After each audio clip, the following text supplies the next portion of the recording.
So let me do this first. Let's go look at Canvas real quick because I want to show you all a couple of things here.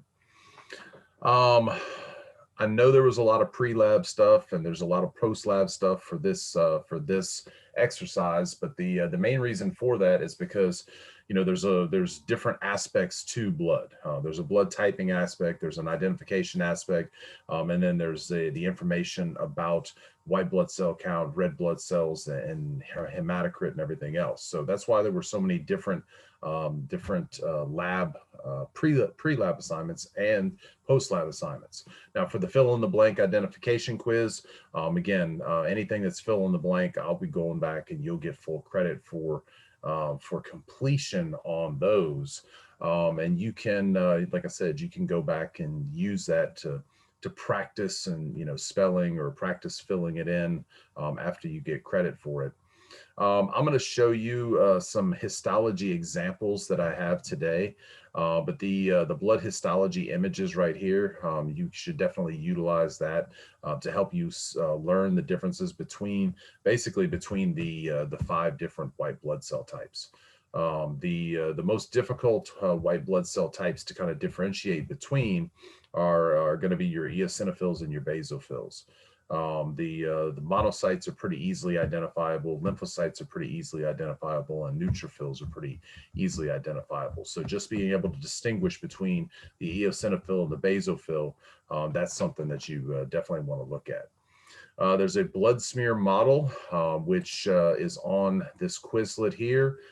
So you can utilize this Quizlet to help you identify the structures on the blood smear model and which white blood cell is which, the red blood cells, your little dots you see there, your platelets. And don't forget, because it's not labeled on here, but the yellow background that all of these cells are, that actually represents the blood plasma. All right, so that if you're asked to, identify what is this yellow background, then you know that that's the blood plasma.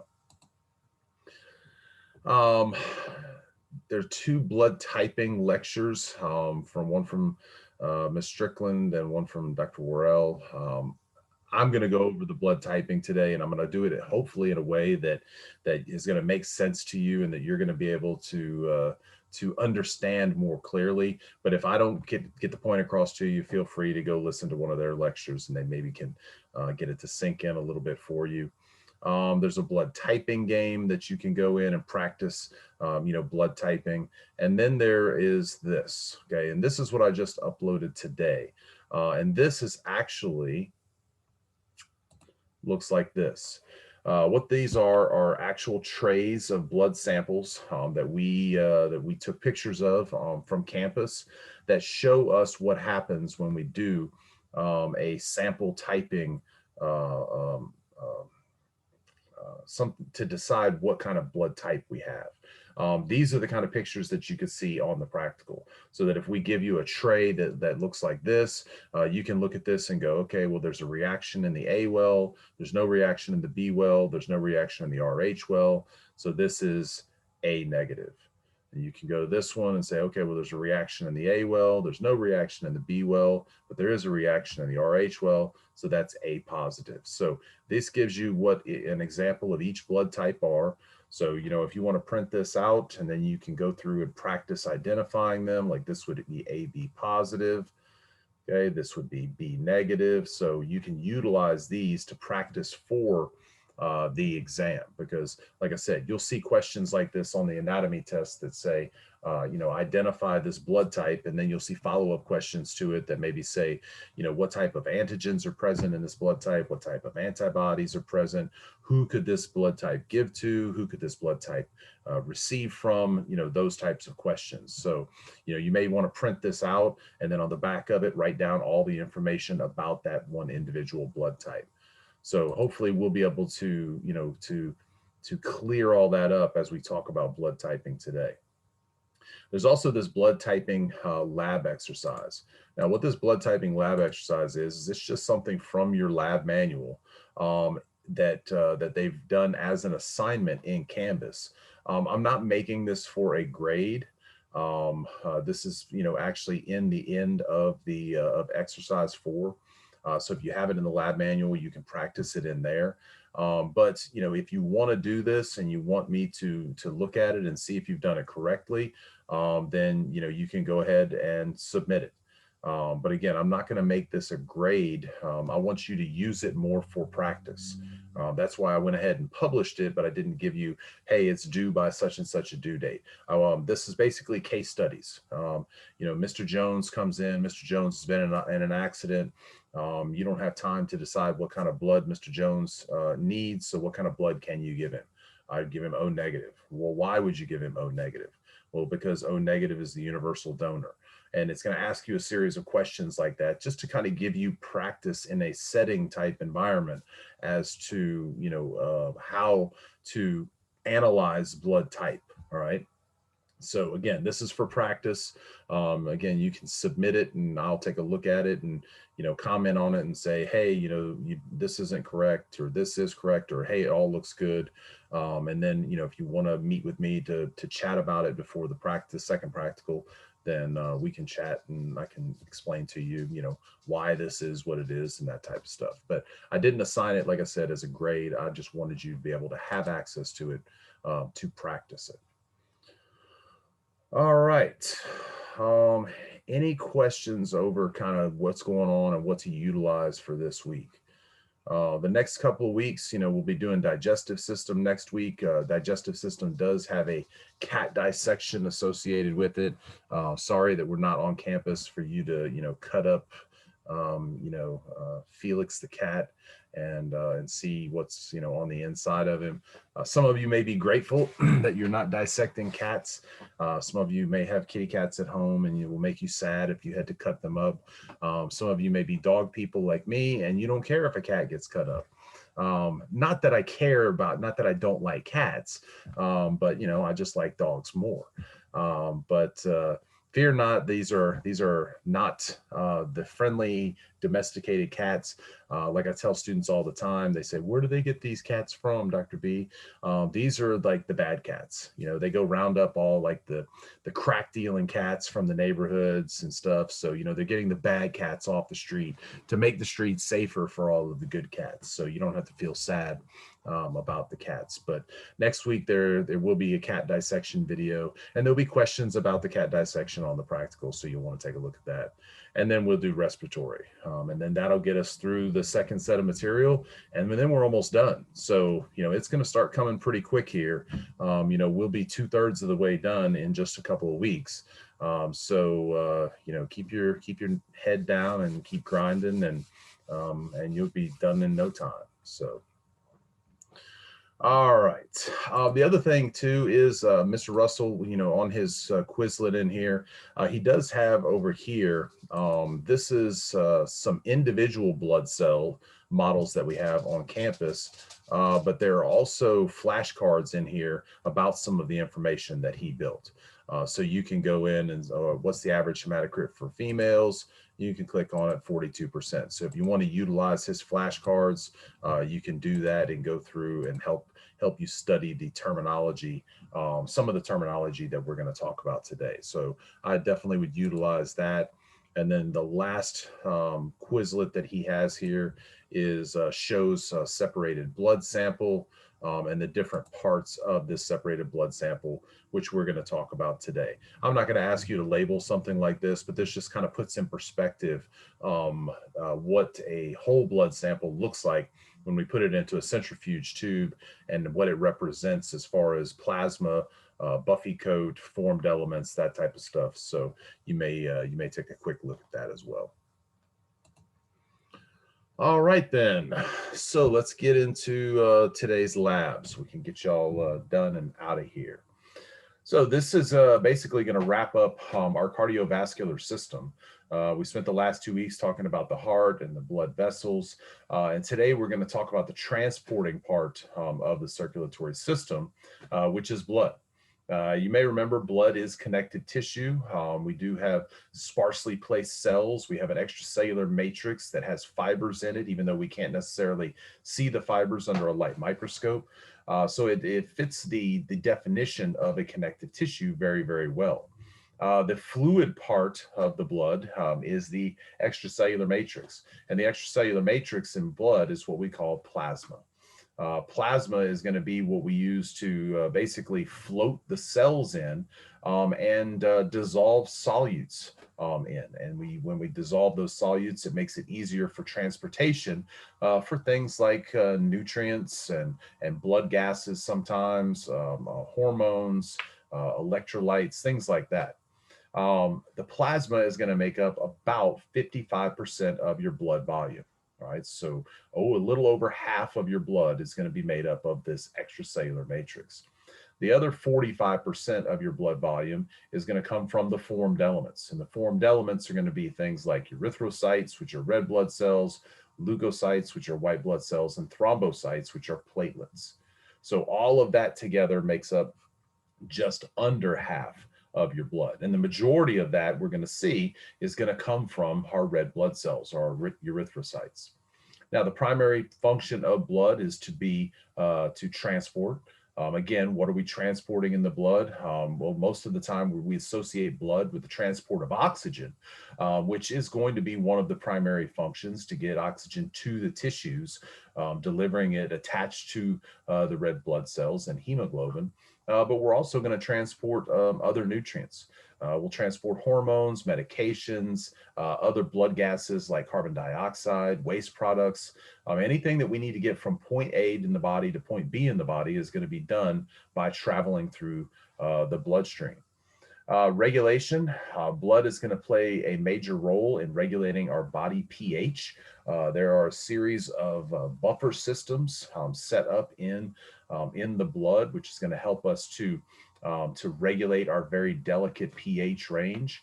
Those buffer systems are going to be related to different types of proteins, which when we get to the last lab of the semester, we'll talk more about protein buffer systems, and carbonic acid. Carbonic acid is going to be the primary way that our body is going to transport carbon dioxide. And so when we have excess amounts of carbon dioxide in the blood, it's going to change our body pH. So one way that we can affect our body pH is to get rid of carbon dioxide. So we can use the blood and the respiratory system to help us compensate for immediate changes to body pH. Now, obviously, that's not the best way. The best way for us to truly level pH out would be to use the urinary system to get rid of excess hydrogen ions. But in a pinch and in an immediate response, we can use the blood and the carbon dioxide dissolved in it to get rid of and adjust our pH. We can make pH go up or down in the body by using the respiratory system and the blood.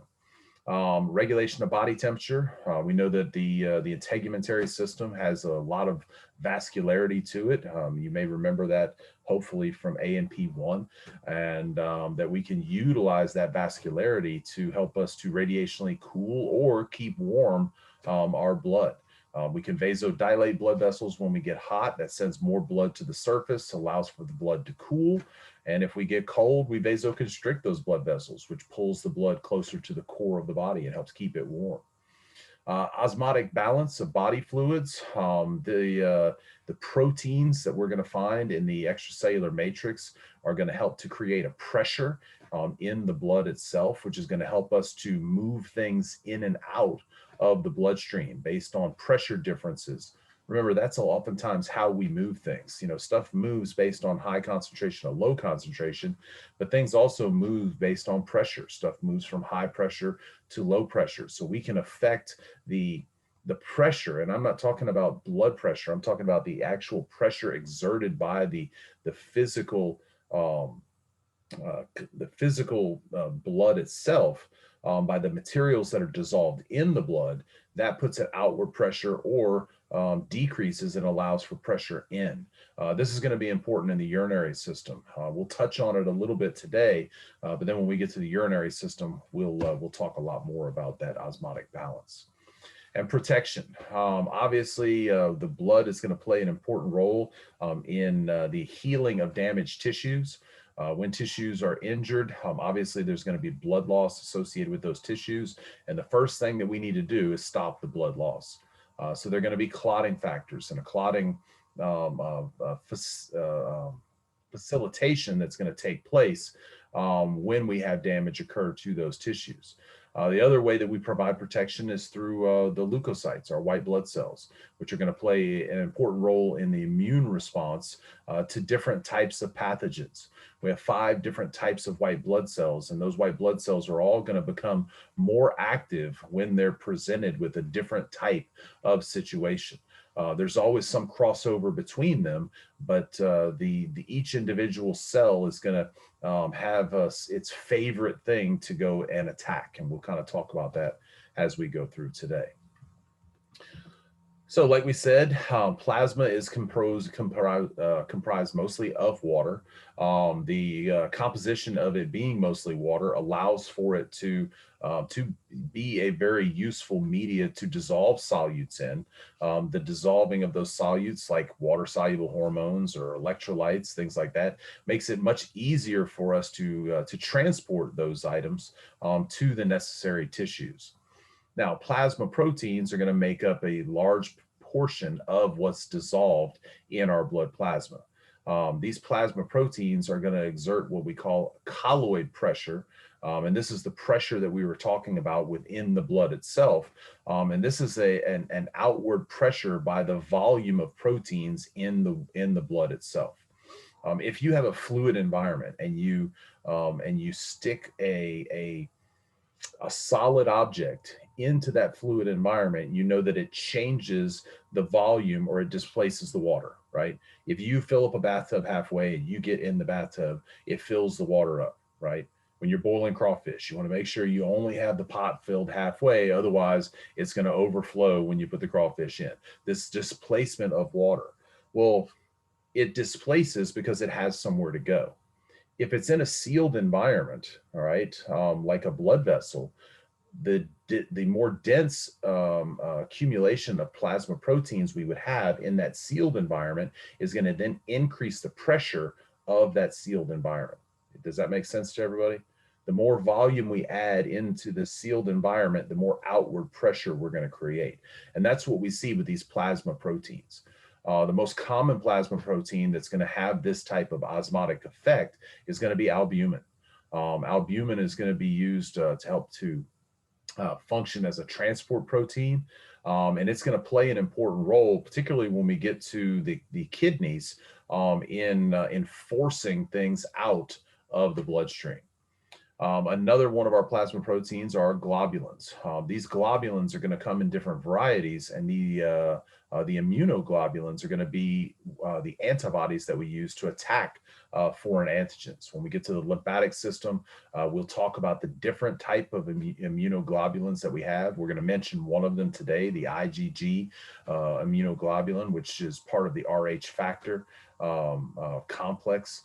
So we'll mention it today, but we'll talk more about the immunoglobulins when we get to the lymphatic system. And then fibrinogen, which is going to be made in the liver, and it's the inactive form of fibrin. Okay, I don't know why that says fibrin. It's fibrin. When fibrin is activated, basically these are the fibers that we can't see in the plasma of the blood. And when fibrin is activated, what it does is it creates almost a net-like situation, which is going to allow then for the thrombocytes, which are the platelets, to become entangled in those fibers. And as those platelets become entangled in those fibers, it's going to help to form the clot to repair the damage that's occurred to the individual vessel. Basically, imagine the bloodstream as having fibers in it, that the fibers are very sparsely placed, so that they have holes between them that are large, almost like a volleyball net. And then when an injury occurs, we activate the fibers to create a denser population of fibers that closes the holes down, and that allows for the thrombocytes to get caught in it. And as the thrombocytes get caught in it, red blood cells pile up behind it, and that's what creates the clot when there's damage that's occurred. And then there's a list of other solutes, which we've mentioned here: nutrients, gases, waste materials, electrolytes, and so forth, that are also be dissolved in the blood plasma for transport. The formed elements. The formed elements are the cellular components of the blood. And the three formed elements that we've mentioned are erythrocytes, our leukocytes, and our thrombocytes. Erythrocytes make up the greatest portion of our formed elements. So we said 45% of our blood was basically formed elements. About 44.9% are going to be red blood cells. All right. So the majority of that 45% is going to come from the red blood cells. And you may remember when you looked at a blood smear in A&P1 for the tissues, that the majority of what you saw was red blood cells, which kind of makes sense because the primary function for the blood is transport. And the red blood cells are going to be used to help us transport oxygen. We have a very small amount of oxygen that gets dissolved in the plasma itself. The majority of oxygen is going to bind to red blood cells and get transported to the body's tissue. Now, red blood cells are unique cells because red blood cells are going to be anucleate, which means they don't have a nucleus.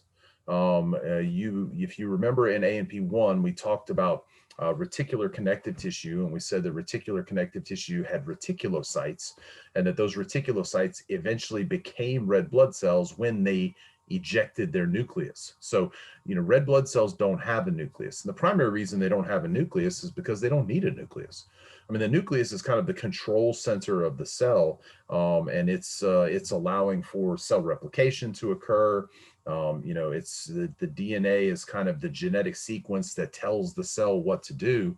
And there's really no need for that in a red blood cell because red blood cell essentially is just saying, hey, I'm full of hemoglobin, which is an iron-based compound, and I love oxygen, all right? Remember, iron and oxygen have a very high affinity for one another. So when we have an iron-based compound like hemoglobin inside of this cell, it's going to be very easy for oxygen to bind to it. And by taking the nucleus out, it allows us to make more room for more hemoglobin, which increases the binding capacity of oxygen to the red blood cell.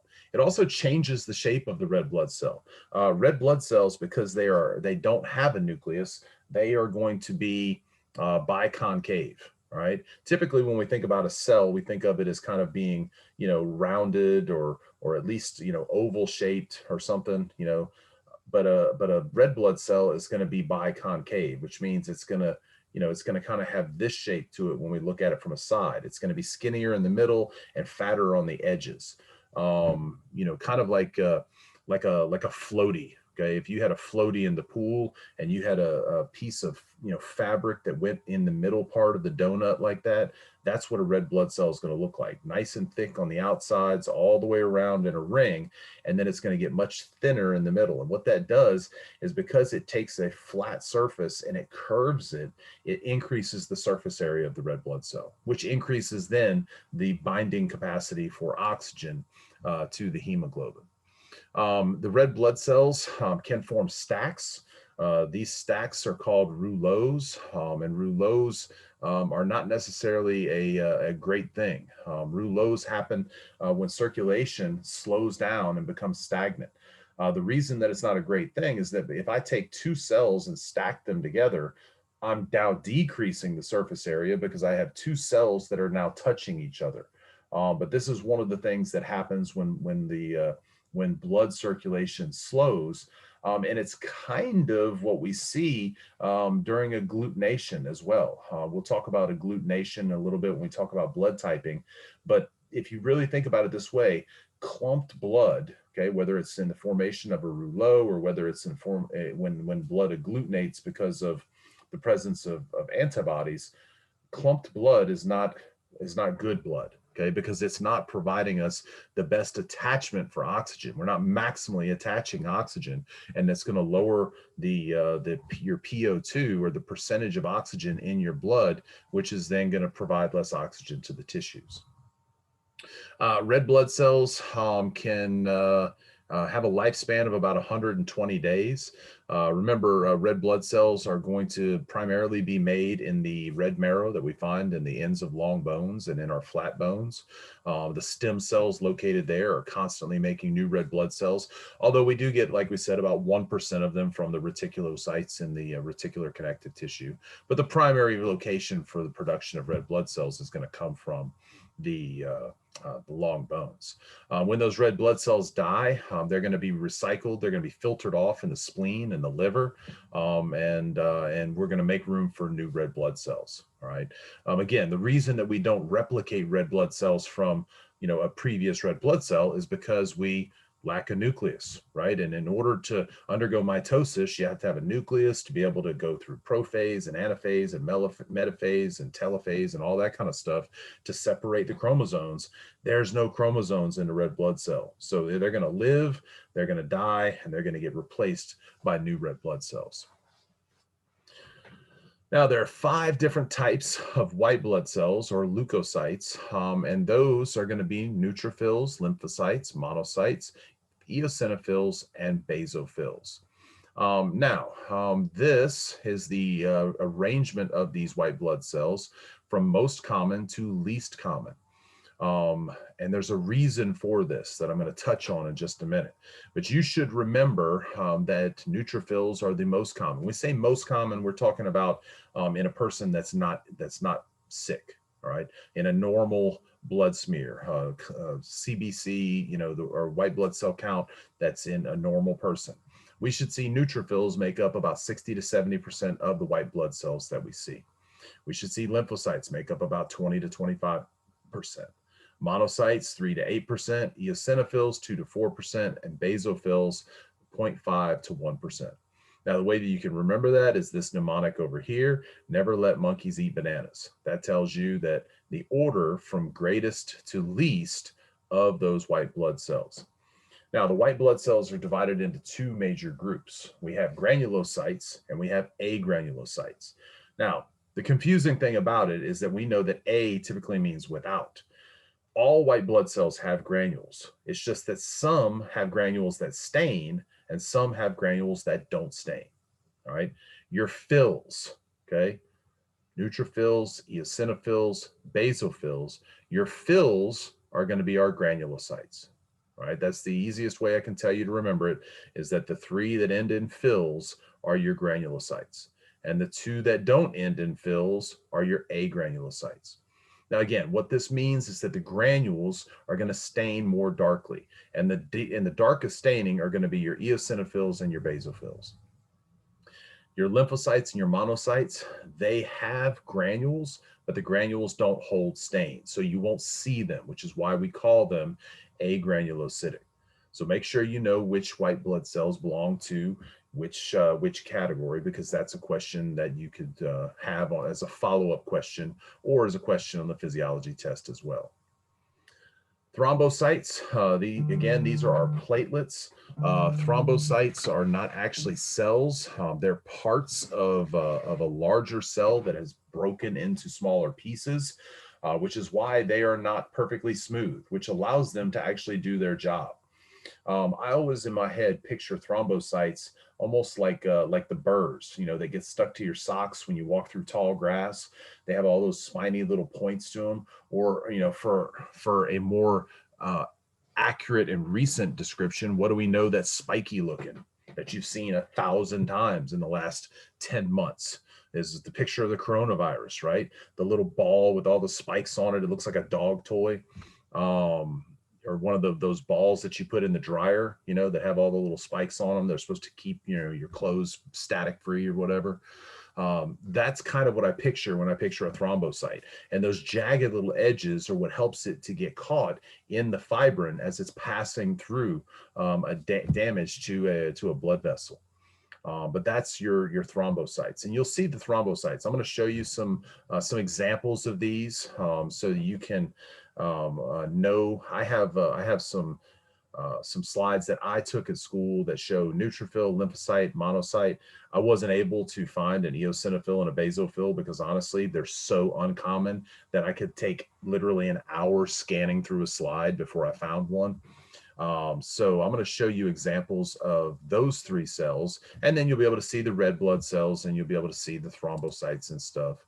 Let me show you these. So here's a blood smear, all right? And I'm going to give you clues as to how you can differentiate, again, between the lymphocyte, the monocyte, and the neutrophil, which is what you'll see on these. Now, obviously, the majority of what you see right here are red blood cells. Notice that the red blood cells, a lot of them have a donut shape to them. Again, that's kind of how I described it. And the reason they have that donut shape is because the center where it's dark is where those 2 sides kind of biconcave together. So they're almost touching in the middle, which is why it turns out dark like that. Some of them are turned on the sides, so you can't see that donut shape. But again, they're easy to identify. These little dots that you see kind of scattered through there, all right, those would be your thrombocytes. All right, so those are all your platelets you see scattered through. Now, the white background is the plasma. Again, we can't see the plasma. It's a liquid. So as the light shines through it, it just shows up white. But if there was an arrow pointing right here that said, what is this? Don't act confused. Like, why is it pointing to nothing? That's where the plasma is. And this guy down here would be a lymphocyte. How do I know it's a lymphocyte? Well, lymphocytes are typically close to the same size as a red blood cell. So that's one of the ways that you can identify a lymphocyte. The other is that a lymphocyte's nucleus is going to take up almost the entire cell. All right, so that's the easiest way to tell that this is a lymphocyte.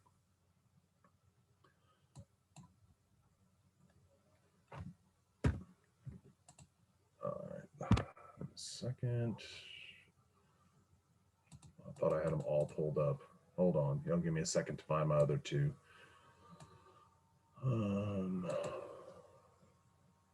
Thought I had all 3 of them pulled up right there, but I only had the 1.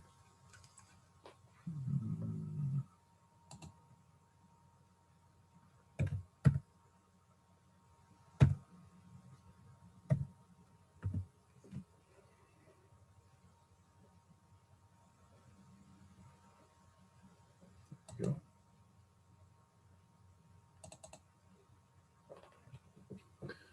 All right.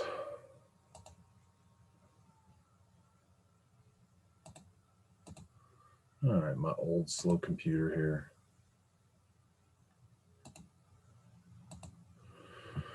All right, so another slide. Again, mostly what we see is our red blood cells. You can see thrombocytes scattered through there as well. And then we have these 2 guys right here. And this, notice how large that is, okay? And how it's almost as big as, say, about 3 red blood cells. That is a monocyte. Okay, monocyte's nickname is the monster site because it's the largest. Believe it or not, that was on the HESI they used to be able to take to get into nursing school, what cell is called the monster site. But that's an example of a monocyte. And then this over here is an example of a neutrophil. It's not a great example of a neutrophil, but it is an example of a neutrophil. The better example of a neutrophil would be this guy right here. Neutrophils you can typically identify because they have 2 to 5 lobes of the nucleus, right? Here you can kind of see 2 that are almost separated there, 3, 4, 5. So that would be a neutrophil. Now, monocytes, oftentimes, if you can see the nucleus very clearly, they will oftentimes have a horseshoe-shaped nucleus. So, you know, that kind of gives you a way that you can distinguish between those. Monocytes are very large with a horseshoe-shaped nucleus. Lymphocytes, about the same size as a red blood cell, with a nucleus that takes up almost the whole cell. And then your neutrophils are going to have 5 different lobes. Now, basophils and eosinophils, like I said, they're going to be a little more difficult to tell the difference between. But typically, an eosinophil is going to have a bilobed nucleus, and they're going to have granules that oftentimes are kind of a reddish orange appearance to them. So their granules are going to stain differently. Basophils granules are going to stain more purple. Okay, so an eosinophil granules are going to give you a little bit difference. Now, when we talk about these five types of white blood cells, we said that we found them in different volume amounts from neutrophils to basophils. And the reason for the distribution here is basically related to what we see create a situation where we see an increased number of those neutrophils. I want you to think for a minute about the things that have the potential to cause you to get sick. Bacteria, viruses, fungi, parasites, whatever, right? What's the thing that you're most likely to come in contact with that could make you sick? Bacteria. Yeah, bacteria, right? I mean, it's everywhere, okay? We can't help it. It's all around us. It's always going to be around us. It's everywhere. So we would want the highest number of white blood cells that are found in a normal white blood smear to be the white blood cells that respond in an introduction to bacteria, because we're frequently introduced to bacteria.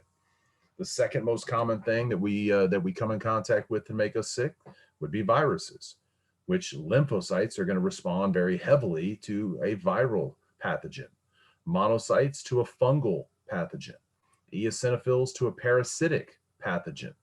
And then lastly, basophils are what we're going to see in an allergic reaction. So in a response where histamine is released, we'll see basophils increase in number then. So you can see why these are in the ratios that they are. So, there's other things obviously that they're going to respond to. Like I said, there's a lot of crossover that we see between them, but those are going to be the primary things that we see them respond to. So if you can remember that those are when we see them elevate, then you'll probably see a question or two like that on the physiology test. All right. Any questions about the formed elements themselves, distinguishing between them and stuff like that?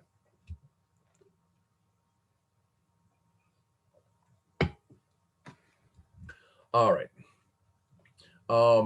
One of the things I wanted to point out was, let me go back to the Quizlet here, because this will help this make a little bit more sense. On the blood smear model, okay, you can easily identify the white blood cells on here. All right.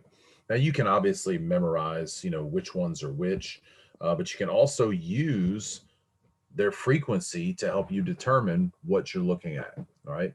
Now, obviously, these right here with the large nucleus, okay, that takes up almost the whole cell, those are going to be lymphocytes. All right. These are just immature ones. This is a mature lymphocyte. These right here with the very large white blood cell with the horseshoe-shaped nucleus, those are going to be your monocytes. So that leaves us with neutrophils, eosinophils, and basophils. We know that neutrophils are going to be the most common. So we'll look at these, okay, these two. We'll look at this one, and we look at these these five right here. So of this one, we have 5. Of this one, we have 3. And of this one, we have 1.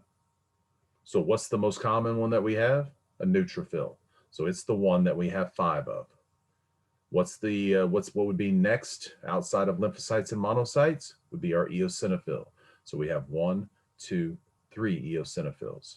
And then what would be the least common? Well, we only have 1 of these, so that would be your basophil. So you can utilize the ratio of them from most common to least common to help you know which ones that you have on this diagram. Right? You can also remember, all right, the eosinophil is the one with the orange granules. The basophil has these blue granules over here. You can do it that way if you want to, but you can also, utilize the greatest to least common as well. All right, there's some facts that you need to know about the formed elements, like erythrocyte count, hemoglobin, and hematocrit. You should know these normal numbers as well. You may see a question kind of as, does this fall within the normal limits for a male or a female? But one of the main things that I want you to note when you look at erythrocyte count and hemoglobin and hematocrit, which obviously these three are going to be related, right? Because the erythrocytes have hemoglobin. So, the more erythrocytes we have, the more hemoglobin that's going to be available. And what hematocrit is hematocrit is the result of that test tube that I showed you on the Quizlet. Hematocrit is the percentage of red blood cells that we have in a blood sample. So if we take a normal blood sample and we put it in a centrifuge or in a test tube and put it in a centrifuge and spin it down, what we should get is what you saw in that picture on Quizlet. All of the red blood cells at the bottom of the tube, a little buffy coat, which is the white blood cells and the thrombocytes, and then the majority of it should be blood plasma. And we should see it in a ratio to where the erythrocytes make up between 40 and 50%. The erythrocytes should not be over 50%. Now, you might think, well, Dr. B, if I have more red blood cells, isn't that a good thing? Well, I mean, it could be, right? I mean, because if you have more red blood cells, it allows you to carry more oxygen. But what happens if I take the blood and I make it over 50% formed elements? What's happening to the thickness of the blood? It's increasing. Yeah, we're increasing the viscosity. And what did we talk about a few weeks ago about increasing the viscosity of blood? That increases the resistance of blood. So it increases total peripheral resistance. And increased total peripheral resistance makes blood pressure go up. And blood pressure makes your heart have to work harder. So I say this all throughout A&P1, and I'll say it in here again. Just because something is good for you doesn't mean more of it's better for you. All right. Even water, okay. I see Eve drinking water. I talk about water all the time. Even too much water is bad for you. Okay. You can get sick, believe it or not, from drinking too much water. So just because something's good for you doesn't mean more of it is better for you. There's a normal range that it should fall into. And the red blood cells are the same thing. Now, notice the difference, though, between the percentages for males and the percentages for females here. Notice the difference in the hemoglobin grams per deciliter, the millions of red blood cells per microliter. Why do you suppose that difference exists? Why is the hematocrit percentage 40 to 50 for men, but 38 to 46 is normal for women? Because women lose red blood cells every month. That maybe makes up a small percentage of it. It's not even something that complicated. Generally smaller. Yeah, exactly. Because you're smaller. I mean, that's what it basically comes down to is average body size. Okay, average body mass. Let's say it like that. Height, muscle mass, bone mass. Men just typically have more body tissue, and if we have more body tissue, then we need more blood to be able to support that tissue. Now, is it always that way? Is no. I mean, there's obviously instances where some men are going to have on the lower end and some women are going to have on the higher end. But this is the typical ratio that we see. And again, it's mostly based on body size. If you have more tissue, you need more oxygen to sustain that tissue. We kind of talk about that a little bit when we talk in A&P1 about the skeletal system and things like that. The reason why our body just doesn't build excessively, because the more tissue we have, the more we have to sustain that tissue. And so there's a level of red blood cells needed to properly deliver oxygen. Otherwise, that tissue will die. Now, when we talk about hematocrit, any hematocrit that's deemed above normal is what we would classify as a situation like polycythemia. Okay, polycythemia is an elevated red blood count. All right, so if we have two individuals that have the same volume of blood, and one individual has more red blood cells than the other individual, and their hematocrit is higher, then that person would be what we would classify as polycythemic. So they have higher than 50%. Now, is there an advantage, though, to having higher red blood cell count? We've talked about the disadvantage, how it's going to, increase blood viscosity, which increases TPR, which increases heart blood pressure and heart rate and things like that. But is there an advantage to having more red blood cells? Or what is the advantage? Because there is an advantage. You can carry more oxygen, right? I mean, look, if you've got 10 buses evacuating people out of the city because a hurricane's coming, if 100 buses show up, you can move more people. Well, the same thing is with the red blood cells. If I have more red blood cells, then yes, I can carry more oxygen to those tissues. Why would I want to carry more oxygen to the tissues? Maybe the demand of oxygen is greater for some tissues. And who might have greater demand for oxygen to the tissues? Athletes, endurance athletes, people that are doing aerobic activities for a very, very, very long time, like cyclists or triathletes or marathoners. Okay, they need to be able to sustain oxygen delivery to those tissues so those tissues can run for hours and hours on end. So a higher red blood cell count allows them for better delivery. Well, athletes figured that out, and athletes decided, hey, we're going to start utilizing this to get an advantage, right? And this is where you hear about cyclists and blood doping and all that kind of stuff. That's what blood doping means. Blood doping basically means that you're taking, you're creating a situation where you're putting your body in a polycythemic state. All right, whether it's done naturally or whether it's done unnaturally, you're creating more red blood cells. So how can this be done unnaturally? Well, you could take EPO, okay, erythropoietin, okay, that's a hormone that should like ring in your head a little bit because it was mentioned in chapter 1 as being released from the kidneys so that you could create more red blood cells. Well, you can take that synthetically, and guess what it'll do? It'll make you make more red blood cells. Well, guess what? That's not natural. The other way you can do it would be to have blood drawn, right? If I have blood drawn, give my body time to, replace that blood because of blood loss. Because when you lose blood, your body's going to naturally stimulate red blood cell production to get it back to what it was. If I have that blood drawn and then they separate out the formed elements, okay, basically they spin it down and they pour off all the plasma. So all that's left is a bag of red blood cells. And then right before the race, I have all those blood cells transfused back into me. Boom, instantly, I have a greater carrying capacity for oxygen. That's also not natural. But how would this happen naturally? In what situation would your body naturally increase the number of red blood cells that we have, and why? Or let me phrase, where would this occur?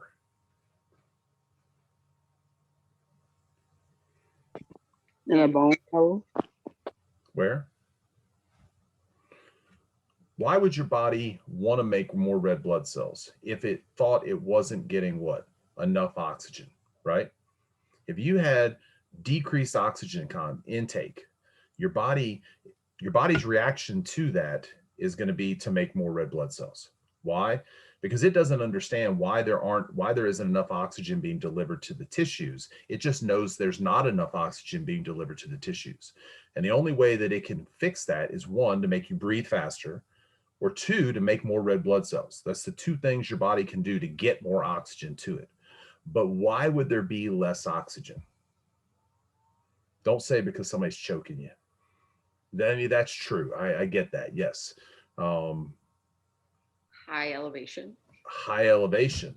What is less at a high elevation? Oxygen. Yeah. Go to Denver, okay, and then go to Monarch Pass. All right.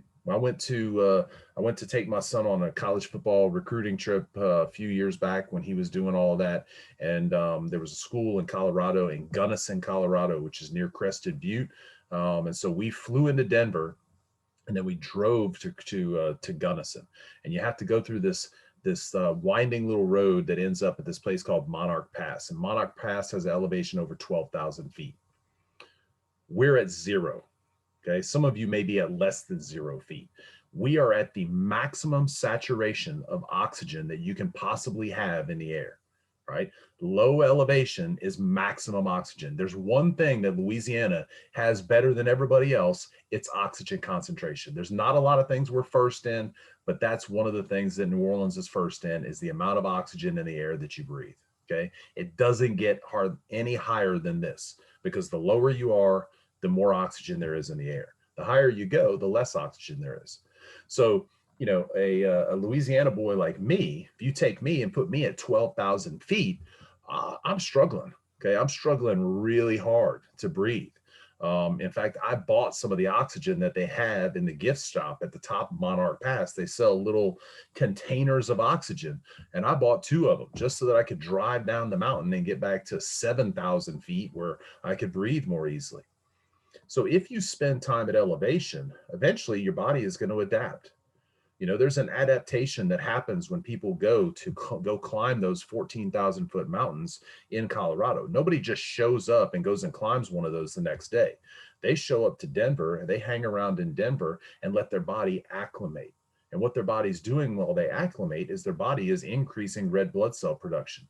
Because there's less oxygen in the air, I need to grab as much of it as possible so I make more red blood cells.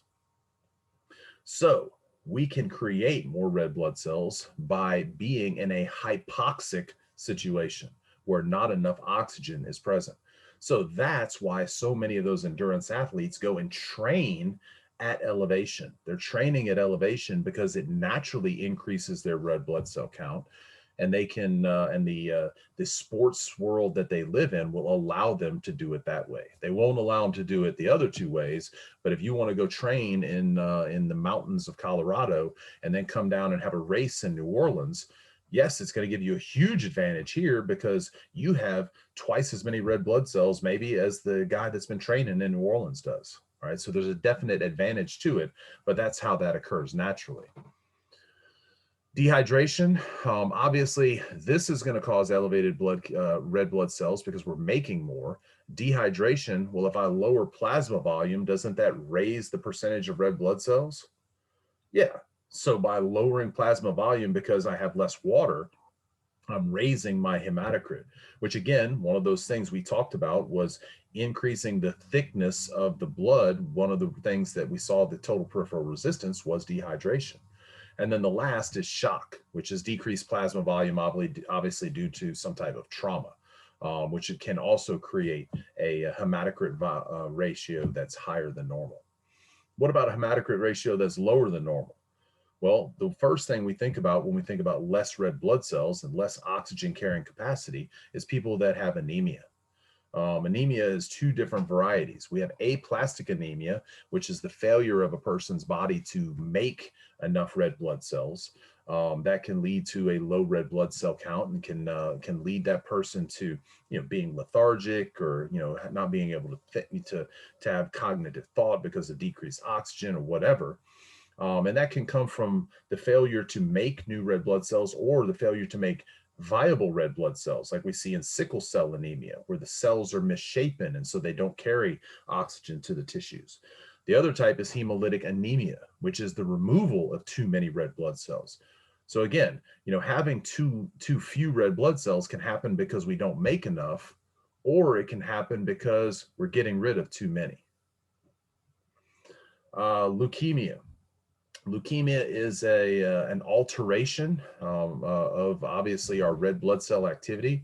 We associate leukemia with blood cancer. So it's going to decrease the number of viable red blood cells and can create an anemic condition.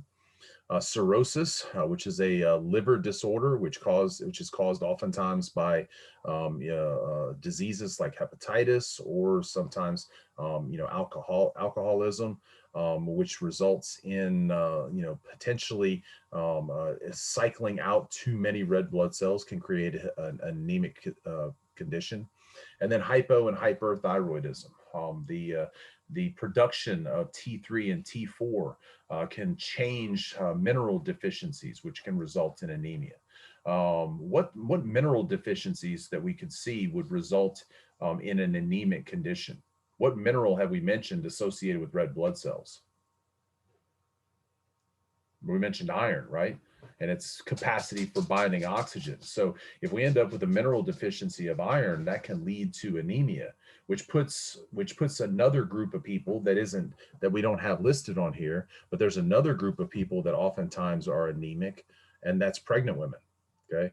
Women during pregnancy can often suffer from anemic conditions because you're growing a new individual inside of you. You now have, the need for more red blood cells because of the growing person inside of you and the delivery of oxygen to that person, because they're utilizing your blood until they're out of your body.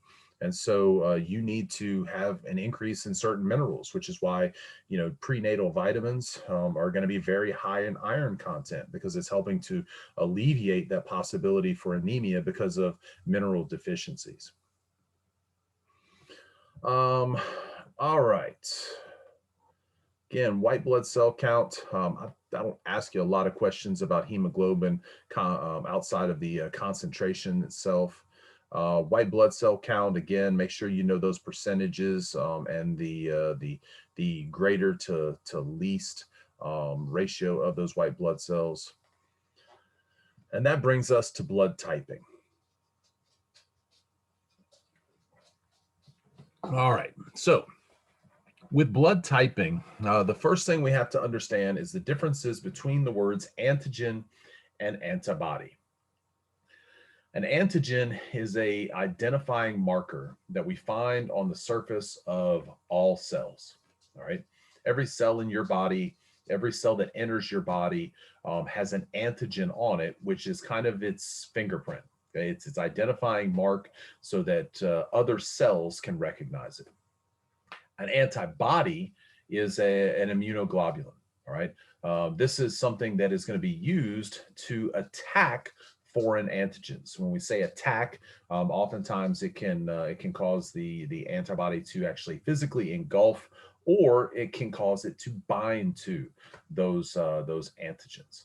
So that's the difference between the two, and that's one thing that kind of throws students off is their understanding of the difference between antibodies and antigens. Right?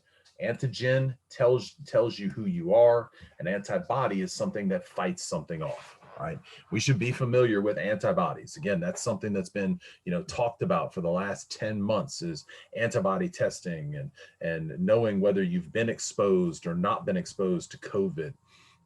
Anytime our body is typically exposed to a foreign antigen of sorts, we make antibodies against that foreign antigen. That way, the next time we come in contact with that foreign antigen, we have the ability then to fight off that foreign antigen.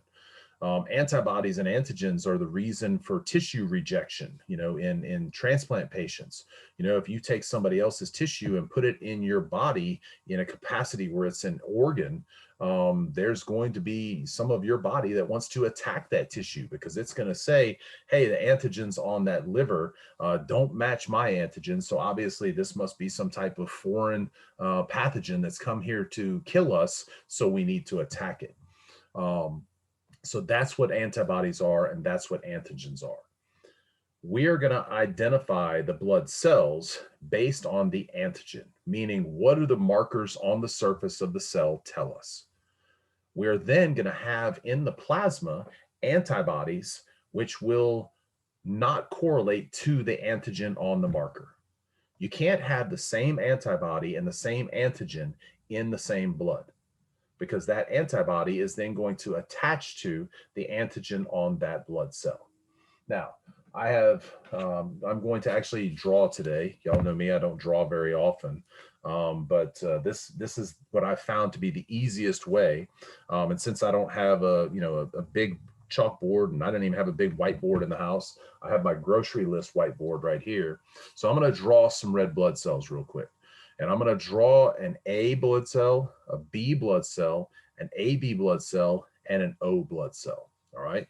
So y'all give me just a second here to work my Michelangelo Picasso talent. Okay. Draw myself 4 cells, and I'm going to put antigens on these cells, which are going to identify them as that particular cell. I feel like I'm, doing a magic act on like America's Got Talent. Y'all are like waiting to see what I finish here with. All right, so I have 4 cells drawn, Each one represents a different blood type. Now, we're not talking about positives and negatives and all that kind of stuff right now. All we're talking about is the ABO portion of it. We'll get to the positive and negative in just a little bit. So I've got 4 blood cells, all right? I've got 1 blood cell with triangle antigens, 1 blood cell with circle antigens, 1 blood cell with triangles and circles, and 1 blood cell that doesn't have any antigens, all right? This represents the 4 different blood cell types that we have. This one right here with the triangles is going to be our type A. This one right here with the circles is going to be our type B. This one right here that has triangles and circles is going to be our type AB. And the one that has no antigens is what I like to call type 0 because it has 0 antigens. That's going to be our type O. So does everybody see that? Does that make sense to everybody? All right. What antigen is present is what type of blood you have. So triangle antigens means A, circle B, both triangles and circles AB, and neither would be O. Now, we will have antibodies floating around in the plasma around these cells, and the antibodies can't match anything that they can attach to. So in type A, we're going to have what type of antibodies? Type B. Type B antibodies, correct. So I'm going to draw us a type B antibody.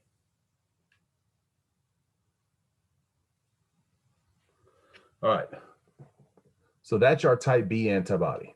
Now, what I'm basing all this on is when I was growing up, I had this toy that was a little ball and it was half red and half blue. Okay.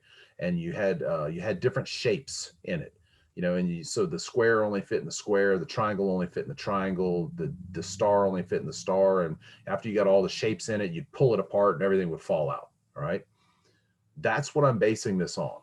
If this is our type B antibody, notice it's a U shape. Can that U shape attach to that triangle shape? No. So are we good to go here? Yeah, we're great to go. Because what we don't want to have happen is for this to attach to this.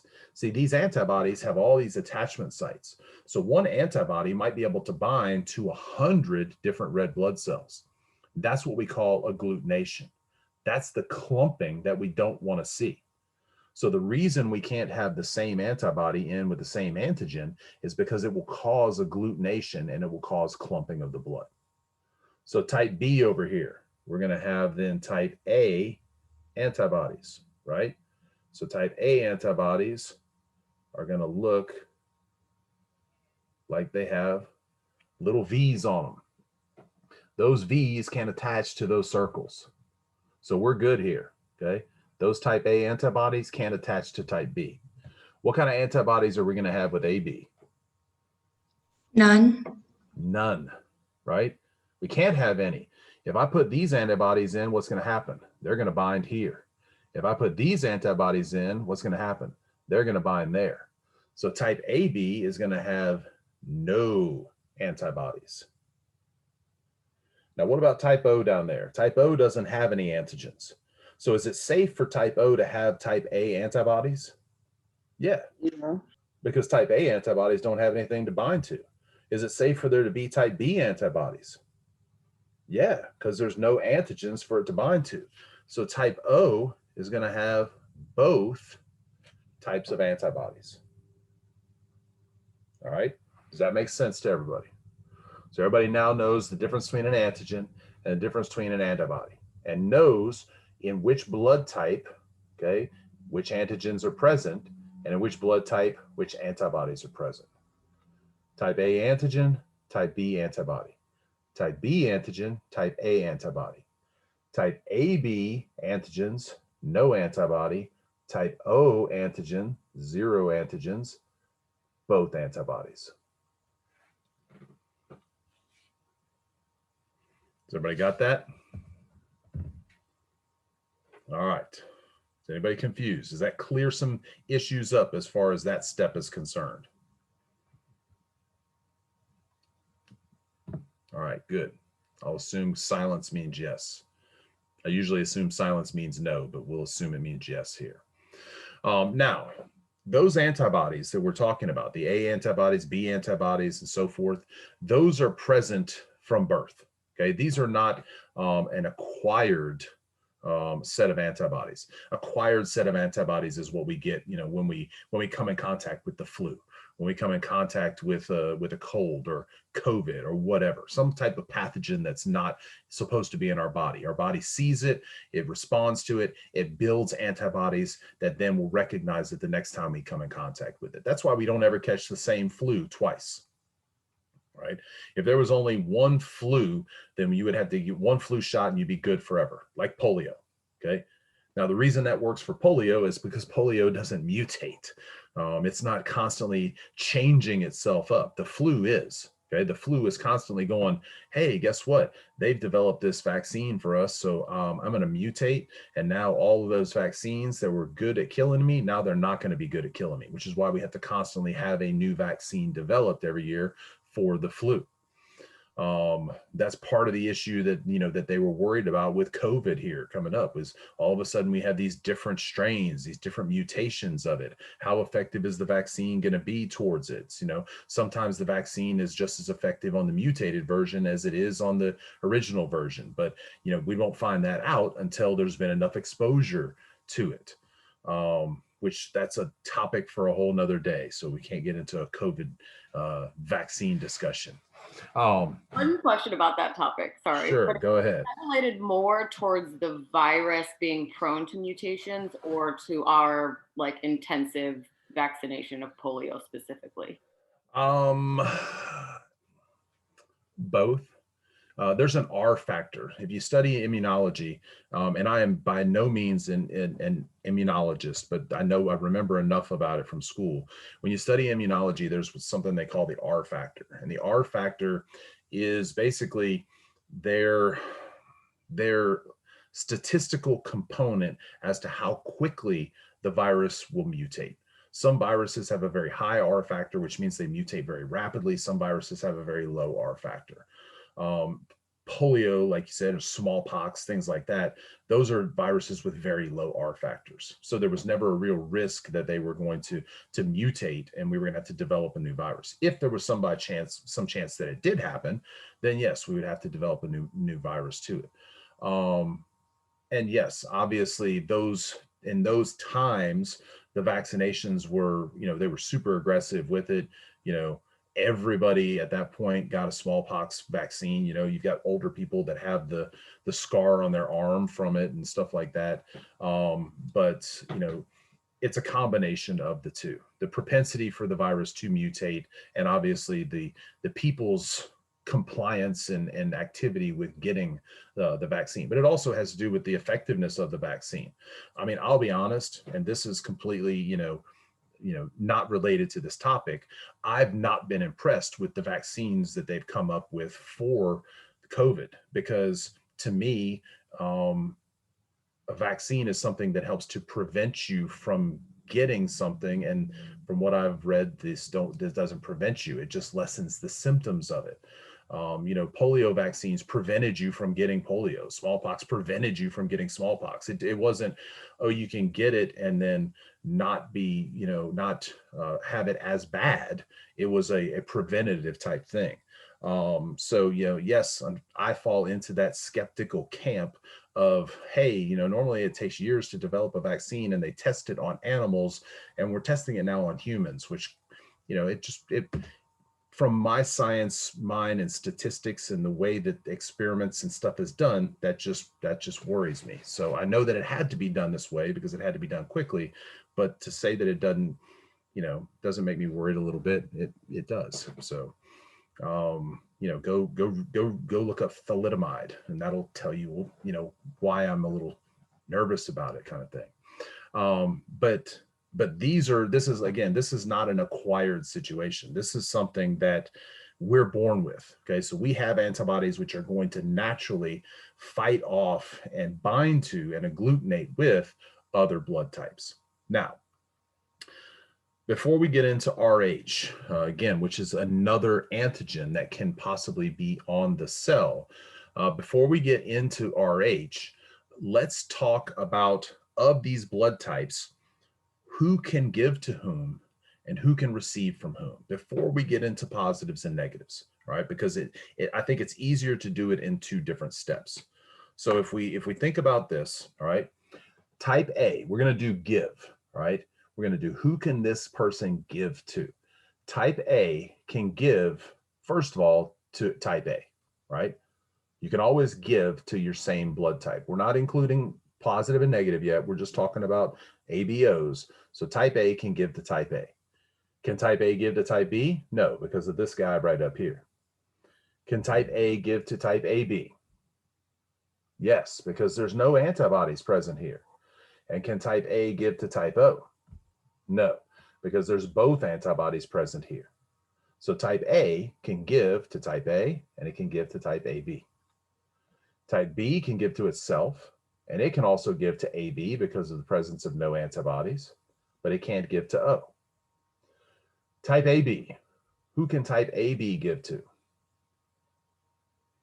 Well, it can give to itself, we know that, right? I mean, because you can always give to yourself, but can type AB give to any of these three? Why not? Because each one of them has at least some type of antibody, which has the ability to bind to these antigens. If I put AB and O, you're going to get attacked by both sets of antibodies. If I put AB and B, you're going to get attacked by the A antibodies. And if I put AB and A, you're going to get attacked by the B antibodies. But what about O down here? There's no antigens. So who can O go in? O can go to everybody. Okay. You can definitely give to yourself. You can give to AB. You can give to B. You can give to A. Why? There's no markers on O. So there's no chance of any antibodies attacking that O type blood. Now, what if we do receiving? Okay, type A can obviously receive from itself, and it can't receive from B because B goes into there, then these antibodies attack those antigens. What if I put type AB into A? No, that won't work either because then the B antibodies will attack that B antigen.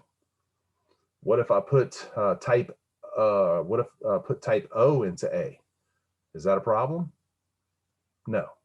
So type A, are we doing give? I lost track now. Yeah, we're doing give. So can type A give to type B? No. Can it give to type AB? Yes. Can it give to O? No. All right. So again, you're looking at the relationship of what antibody is present as to whether that blood type can go in to another. All right. So the best way to do this is to write it out. There's a couple of charts in here. If you scroll down here, I advise you to use these charts to help you write out what's present, okay, what antigen is present in this blood type, what antigen is present in this blood type, what antibodies are present. Write that stuff out so you can better understand it. And then you can come down and you can practice blood donor types and blood recipient types.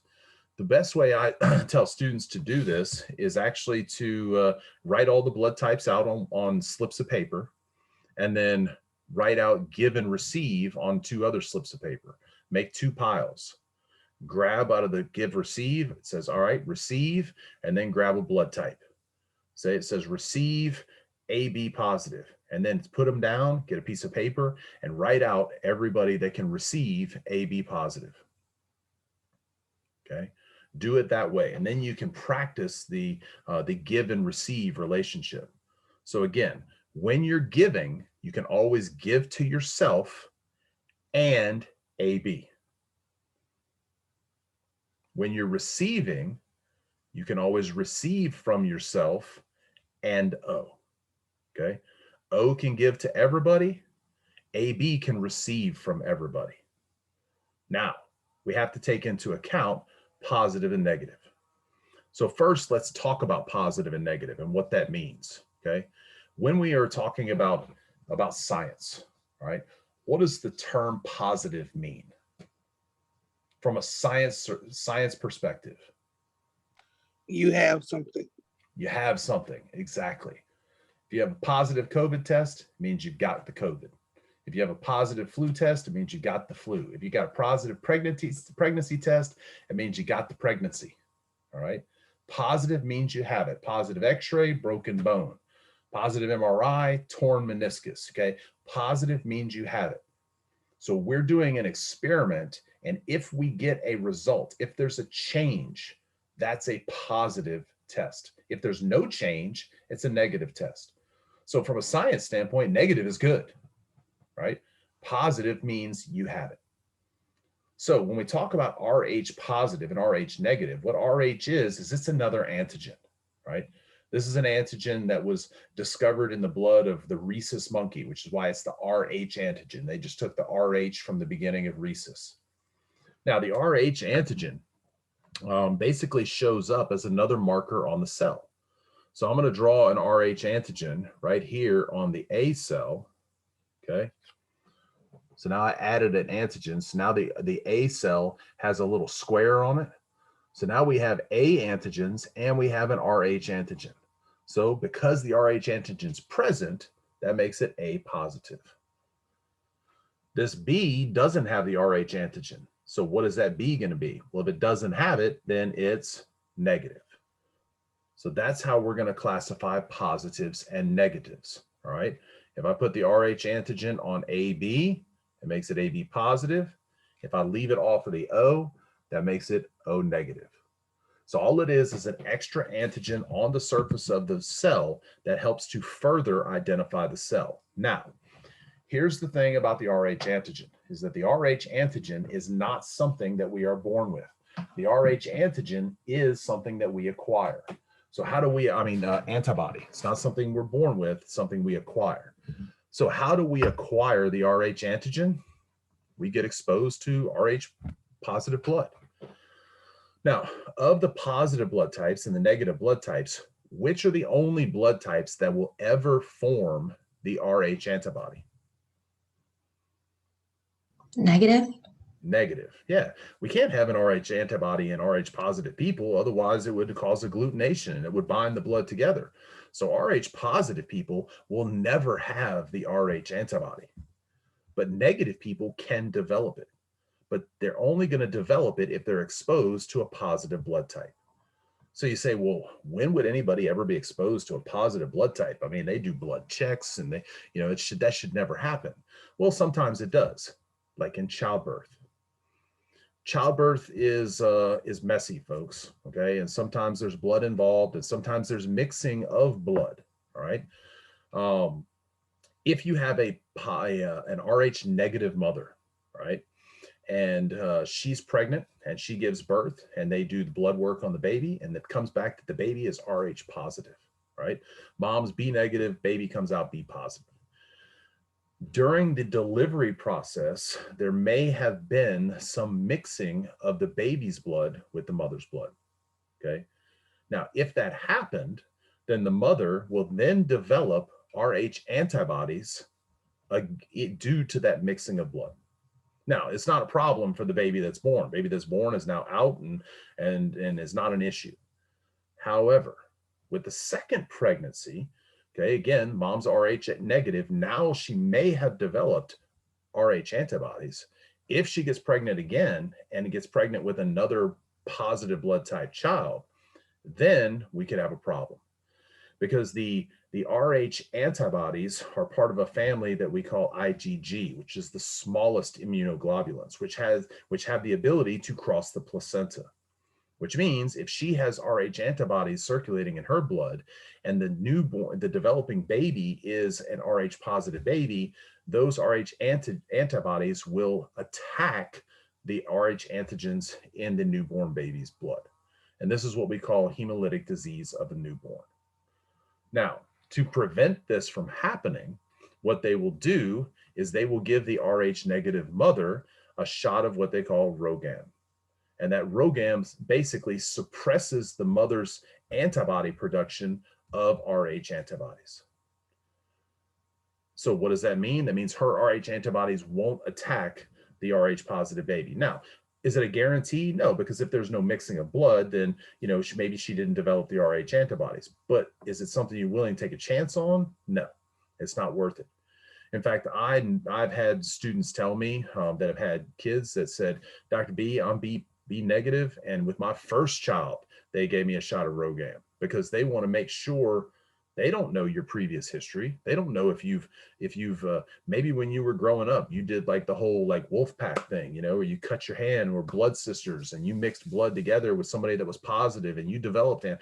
They don't know any of that kind of stuff. So maybe it's just better if you're negative to go ahead and give you the shot of RhoGAM. That way there's no chance at the development of. Now, if both the mother and father are type negative blood, then that's not an issue. But if one's positive and one's negative, then you could have a positive child, right?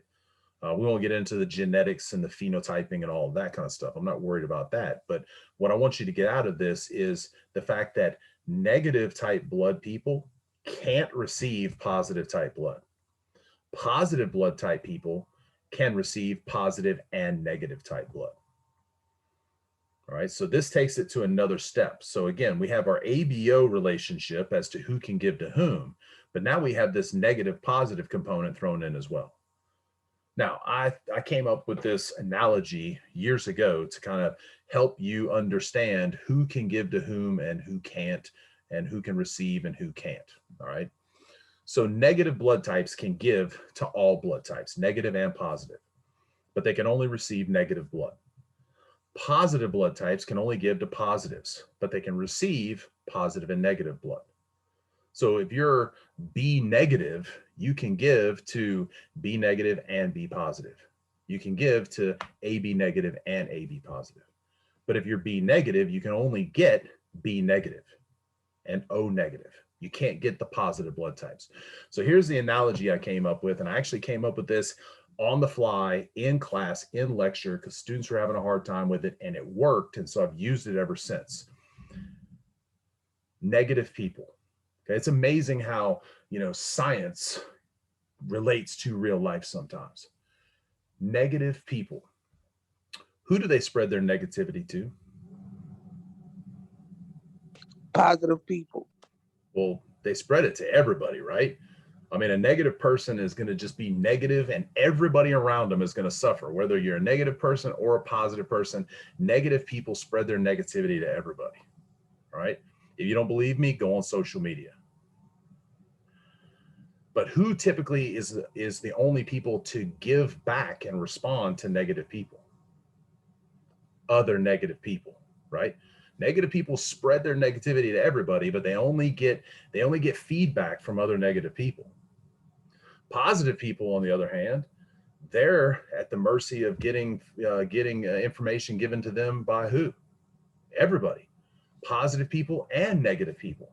But who do typically those positive people only respond to? They only respond to other positive people. So negative people give their negativity to everybody, just like negative blood can go to everybody. But the only people they're going to get back is from other negatives. Positive people typically only converse and only share with other positive people, but they get information from positive and negative people. Does that make sense? That helps, huh? Yeah, like I said. Wait, I'm sorry, I have a question. Okay, go ahead. So you said positive people give to positive people, but they receive negative and positive back? Exactly. Okay. Exactly. So with that being said, we have an ultimate donor, okay, or the all giving donor blood type, and we have the all receiving blood type. So who's the all giving blood type that you hear on TV shows all the time? O negative. O negative. I need O negative stat. Okay. Stat means now. Hurry up, faster. I need O negative. Why O negative? I don't have time to draw this person's blood and figure out what kind of blood type they are. And O negative can go in everybody. Why can it go in everybody? It doesn't have any markers on the surface of the cell, means it can go in any blood type. Who's the ultimate recipient? Who can receive from everybody? AB. AB what? Positive. AB positive, right. Remember, when you're giving me blood types, always remember, AB positive, AB negative. AB doesn't tell me everything I need to know, but AB positive, yeah, because AB has no antibodies. So that means it can receive from AB, and O, and it's never going to have RH antibodies. So AB positive is the ultimate recipient. So again, you just kind of have to play this little matching game to practice who can give to whom and that kind of stuff, and learn the relationship to that. All right. Remember, when you're giving from an ABO standpoint, you can give to yourself and you can give to AB. From a receiving standpoint, you can receive from yourself or you can receive from O.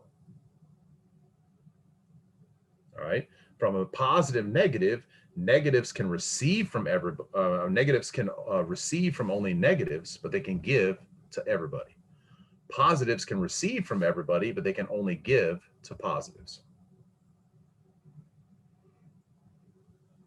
All right, any questions over that blood typing stuff? And again, I would practice writing this stuff out because, the more when you do it in your head, that works great. But when you write it out, you're going to remember it a lot better. This blood typing exercise, this is the exercise I was talking about that's on Canvas that you can do for practice. I'm not making it a graded assignment, but these are case studies that if we were in class, I'd be giving you a sample of blood for you to be able to utilize to make decisions about these individual patients. So, you can go through and fill this in. And if you want me to take a look at it, just submit it and I'll look at it and I'll comment on it and say, hey, this looks great, did a great job, or hey, you missed case study number 1, if you want to go back and try to do it again. But I'll give you some feedback to it if you want like that. All right, so again, this right here represents what we would get in one of those tests. If we were in class, I would give you a blood sample. And what we would do with that blood sample, when we originally put it in the tray, it would all look like this. All right. This is a non-reaction blood right here. What we're doing then is we're going to drop her into this well, A antibodies. We're going to drop her into this well, B antibodies. And we're going to drop her into this well, RH antibodies. We're trying to see if the antigen is present. So in order for us to see if the antigen is present, when we drop the antibodies in, what should happen? It should clump. There should be agglutination. If there's clumping and agglutination, it means that antigen is present. So this is a positive reaction. This is a positive reaction. This is a negative reaction. So this means that there's an A antigen present. This means there's a B antigen present, but that means there's no RH antigen present. So we have AB negative. We have 3 positive reactions. That means we have AB positive. We have a positive reaction in B, negative in A, negative in RH. That means there's no A antigen, there's no RH antigen, so we have B negative. Does everybody see how to read these and interpret these? Because like I said, these are likely what you'll see as examples on the test for you to be able to identify what is this blood type. B positive. What is this blood type? O negative, because nothing's going on in any of those wells. All right. Any questions?